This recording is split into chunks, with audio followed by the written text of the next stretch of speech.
Fala pessoal, Isaac aqui. Para fazer o vídeo passado, que foi focado nas grandes águias do universo Tolkien, eu acabei relendo trechos relacionados ao rei delas, na Primeira Era, a águia gigante chamada de Torondor. E meus amigos, o maluco era muito brabo. Como vocês já viram pela capa do vídeo, ele matava dragões, o que já diz muito. Mas não pensem que para por aí. Por alguns momentos, Torondor encarou o próprio Morgoth sozinho, e até mesmo deixou uma cicatriz em seu rosto para sempre. Além disso, podemos dizer que ele era muito ousado, e por que não dizer até mesmo debochado. Afinal, ele teve a audácia de estabelecer ninhos no cume da montanha em que ficava a própria fortaleza em que Morgoth ficava, lá em Utumul, como se Torondor dissesse: "Nós vamos nos instalar aqui sim, e você não pode fazer nada a respeito disso." Além disso, muitos elfos bastante conhecidos, como Glorfindel e Fingolfin, não tiveram seus corpos profanados graças a ele, como veremos mais adiante. Agora que já temos uma boa ideia do quão poderoso Torondor era, vamos pro vídeo. 1. A audácia de Torondor. Como eu mencionei no vídeo anterior, o líder dos Valar, Manwë, deu uma missão específica para as águias. Que elas fossem para a Terra-média vigiar os elfos que haviam partido das Terras Imortais e também ficar de olho na movimentação de Morgoth. Aspas para o Silmarillion. Pois Manwë, que ama todos os pássaros, e a quem eles trazem notícias da Terra-média até Taniquetil, nas Terras Imortais, ele enviara a raça das águias com a ordem de que habitassem os penhascos do norte e mantivessem Morgoth sob vigilância, já que Manwë ainda sentia compaixão dos elfos exilados. Percebam que Manwë disse a Torondor para que habitasse algum dos penhascos do norte, e haviam muitos. Mas, como o Rei das Águias era desaforado, ele estabeleceu seus ninhos nos picos de Tangorodrim, justamente a montanha a qual, nos pés, Morgoth havia estabelecido suas fortalezas. Mas aqui tem uma questão interessante. O professor não deixa claro se Morgoth sabia ou não que Torondor e suas águias haviam estabelecido residência fixa no topo justamente da montanha onde ficava sua fortaleza. Mas, se ele sabia ou não, não faria muita diferença, já que nessa época Morgoth ainda não possuía forças voadoras, como os dragões alados, e não poderia fazer nada a respeito. Quer dizer, ele até poderia, ele poderia derrubar a montanha inteira, mas neste caso provavelmente ele sairia no prejuízo, porque a fortaleza dele seria completamente destruída, enquanto as águias simplesmente voariam para o pico de outra montanha. Chora Morgoth. 2. Torondor se tornou o guardião dos elfos. Durante determinado período de tempo, Morgoth ficou somente acumulando poder em suas fortalezas. Porém, quando ele finalmente terminou de organizar suas forças, ele saiu triturando todos os reinos élficos que encontrava pela frente. Isso levou os elfos a criarem um reino secreto, que serviria de refúgio, chamado Gondolin. Esse local era cercado por montanhas, e essa é uma das razões pela qual este reino ficou escondido por tanto tempo. Outro motivo é que Torondor se tornou o guardião da cidade. Então, quando ele via uma tropa de orcs se aproximando, ele ia lá e eliminava, o que ajudou que a cidade ficasse escondida por ainda mais tempo. 3. Torondor não se cansava de ajudar elfos. Um dos filhos de Fëanor, chamado Príncipe Maedhros, tentou negociar com Morgoth.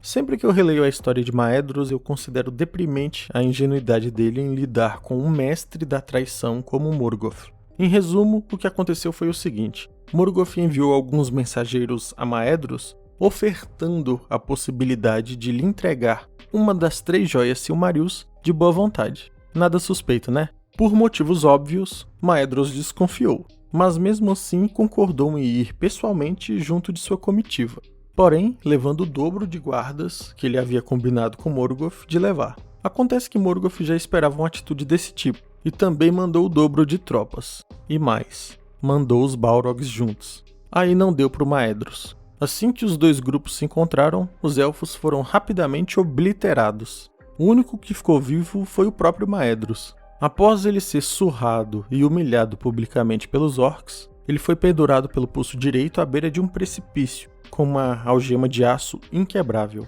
O primo de Maedhros, Fingon, o amava profundamente, como se ele fosse seu próprio irmão, e pediu a ajuda do Rei das Águias para resgatar Maedhros furtivamente, naquele estilo missão secreta. Torondor aceitou em ajudar, porém quando eles chegaram lá, eles perceberam que não importava o que eles fizessem, aquela algema não iria soltar. Maedhros, então exausto, e com dor extrema pediu que Fingon o desse uma morte misericordiosa. Mas Fingon recusa. Fingon, porém, não conseguiu soltar o elo infernal que prendia o pulso, nem cortá-la, nem arrancá-la da pedra. Mais uma vez, em sua dor, Maedhros implorou que o matasse, mas Fingon lhe decepou a mão acima do pulso, e Thorondor os trouxe de volta a Mithrin. Para quem não conhecia essa história, Maedhros sobrevive a esse evento. Ele perde sua mão direita, mas fica vivo. Já em relação àquela cidade oculta dos elfos, lembram? Chamada de Gondolin? Quando Morgoth descobre sua existência e a localização, ele lança um ataque gigantesco. E mais uma vez, nosso herói Thorondor salva os elfos refugiados, enquanto Glorfindel ficou para trás, enfrentando Balrog. Eles, os refugiados, avançavam em fila, quando foram emboscados por orcs, pois Morgoth havia espalhado vigias em todos os lados nas colinas circundantes, e com eles havia um Balrog. Foi então um horrendo sofrimento, e dificilmente teriam sido salvos pela bravura do louro Glorfindel, se Thorondor não tivesse chegado a tempo em seu auxílio. Após levar os refugiados a um local em que ficassem a salvo, Thorondor ainda retorna para tentar ajudar Glorfindel, mas a essa altura já era tarde demais, pois embora Glorfindel houvesse vencido Balrog à beira de um penhasco, enquanto caía, o demônio o puxou pelos seus cabelos, resultando na morte do elfo. Muitos são os versos que cantaram o duelo de Glorfindel com o Balrog, no cume de um rochedo nas alturas, e como os dois caíram para a morte no abismo. No entanto, as águias chegaram, arremessando-se sobre os orcs, que fugiam aos berros. Thorondor, então, buscou o corpo de Glorfindel do abismo, e eles o enterraram num túmulo de pedras. 4. Thorondor enfrenta Morgoth em pessoa. Quando eu digo que o Rei das Águias enfrentou Morgoth, não me refiro a duelar contra ele, e sim encará-lo por um breve período para salvar outra pessoa. Quer dizer, salvar o corpo de uma outra pessoa de ser profanado. Esse evento a que me refiro aconteceu quando Fingolfin, o elfo mais habilidoso em batalha a já ter existido, fez o inimaginável, desafiou um Vala para um combate individual. Tolkien nos diz que Morgoth foi o único a experimentar o sentimento do medo, e ele sentiu medo do desafio de Fingolfin, e não queria ir, mas acabou tendo que ir, porque Fingolfin tinha ido até sua fortaleza e estava lá do lado de fora gritando todo tipo de provocação imaginável. Após uma batalha épica, infelizmente Fingolfin é derrotado, mas não antes de fazer um corte profundo no pé de Morgoth, que mancaria para sempre, desde aquele dia. Porém, após a derrota de Fingolfin, Morgoth está virado, e queria insultá-lo da pior maneira que pudesse. Então se dirigiu até o corpo sem vida de Fingolfin, na intenção de dá-lo aos seus lobos para comerem. E é aí que entra mais uma vez nosso querido Rei das Águias. Esse cara merece um prêmio, fala a verdade. Ele deveria pensar, lá vamos nós de novo, E Morgoth pôs o pé esquerdo sobre o pescoço de Fingolfin, e o peso era de uma colina desmoronando. Contudo, num golpe final e desesperado, Fingolfin lhe cortou o pé com Ringil, e o sangue jorrou negro e fumegante. Assim, morreu Fingolfin, alto rei dos Noldor, o mais altivo e destemido dos reis élficos de outrora, e Morgoth apanhou o corpo do rei élfico e o partiu para lançá-lo aos lobos.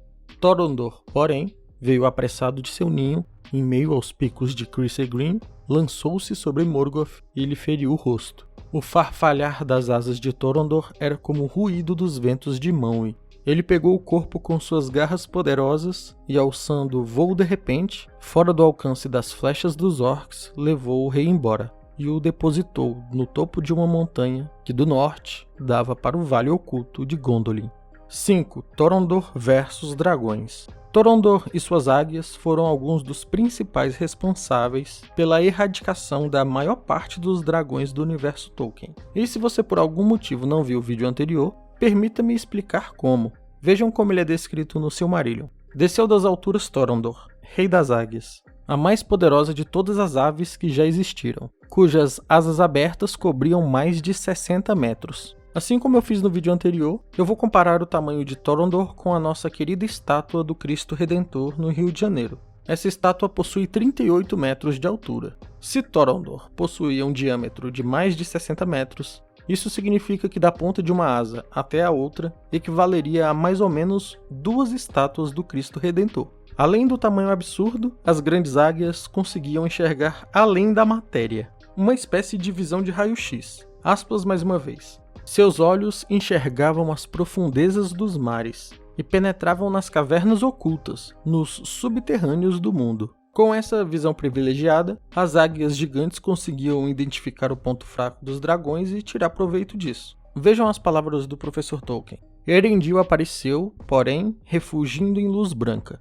e em torno de Vinglot, seu barco voador, estavam reunidas todas as grandes aves do céu, com Torondor como comandante, e houve batalha no ar o dia inteiro e toda uma noite escura de dúvidas. Antes que nascesse o sol, Erendil matou Ancalagon, o Negro, o mais poderoso do exército dos dragões, e o lançou das alturas. Nasceu então o sol, e o exército dos Valar saiu vencedor, enquanto quase todos os dragões foram exterminados.